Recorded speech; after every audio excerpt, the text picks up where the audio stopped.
जो आज़ादी के पहले भी जनगणना हुई, सरकारी जनगणना 10 वर्ष पे, या अब भी हो रही है, उसी के आधार पे हम बता रहे हैं।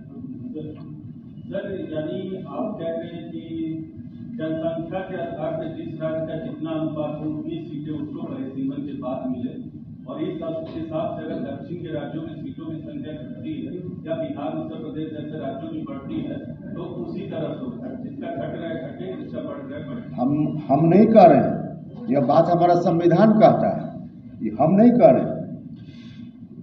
अब किसी राज्य की घटे इस पर जरूर गौर किया जा सकता है कि न घटे, लेकिन जिनका बढ़ना चाहिए उनको जो रोका जा रहा है, यह संविधान के खिलाफ बात हो रही है, हम यह कह रहे हैं। सर, लेकिन जो दक्षिण की पार्टियां उनका ये कहना है कि लोकसभा की सीटें उतनी रहने दी है, और अगर सरकार वास्तव में जनता को उनका फायदा देना चाहती है तो विधानसभा की सीटें बढ़ा दी है। क्यों लोकसभा क्यों रहने दी है? लोकसभा में अब हमारे यहाँ के लोग, अभी जो आंकड़ा है उसके हिसाब से 2011 की जनगणना अंतिम जनगणना है अभी तक, उसके हिसाब से बिहार में लीजिए तो अभी 40 की जगह 60 सीट हो सकती है उसके हिसाब से। तो इस लॉस को हम क्यों सहें? और इतना ही नहीं है, जो 40 की जगह 60 संख्या होगी, नहीं हो रही है, तो इससे नुकसान, इसमें अगर संख्या बढ़ेगी तो रिजर्व कैटेगरी के लोग हैं, अनुसूचित जाति के लोग हैं, जहां अनुसूचित जनजाति के लोग हैं, उनका भी बड़ा नुकसान है, उनकी संख्या भी बढ़ेगी। तो दक्षिण के राज्य कह रहे हैं कि विधानसभा में बढ़ा दीजिए, लोकसभा में मत बढ़ाइए, इसका कोई तर्क है क्या? उनका तो एक कंसर्न है कि अगर पॉपुलेशन के आधार पर अगर सीट दिया जाएगा तो राष्ट्रीय राजनीति में जो उनका वजन है ऑलरेडी कम है और बहुत ज्यादा कम हो जाएगा। नेशनल पॉलिसी, नेशनल पार्टी, उसके लिए क्या रास्ता होगा कोई निकाले, लेकिन हम अपना वजन क्यों कम स्वीकार कर लें? संविधान ने हमको यह अधिकार दिया ना, संविधान ने जो अधिकार दिया उस अधिकार से हम अपने को वंचित होता हुआ क्यों देखते रहे? वहाँ के लोग 21 लाख लोग मिलकर अभी एक एमपी चुनकर भेज देते हैं, हमारे यहाँ के लोग 31 लाख मिलकर एक एमपी चुनकर भेजते हैं, जबकि हम प्रस्तावना में शुरुआत ही करते हैं कि we the people of India.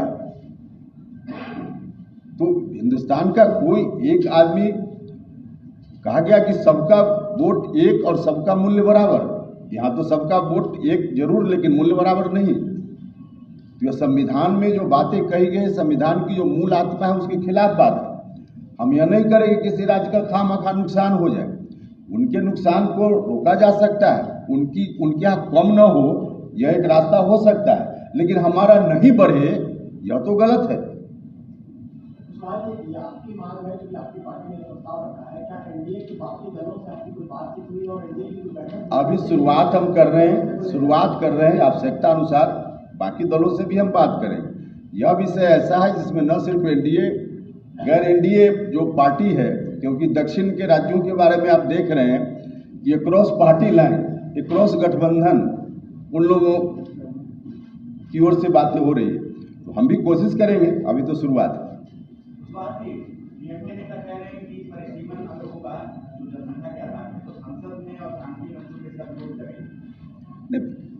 विरोध करेंगे, विरोध तो कर ही रहे हैं, लेकिन उनके विरोध को हम नहीं सहेंगे।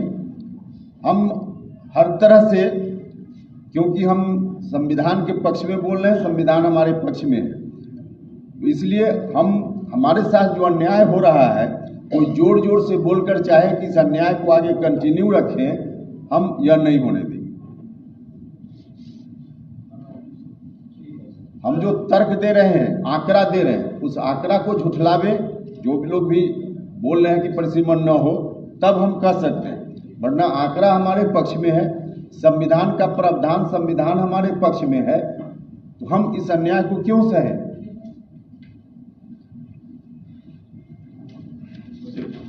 बहुत धन्यवाद।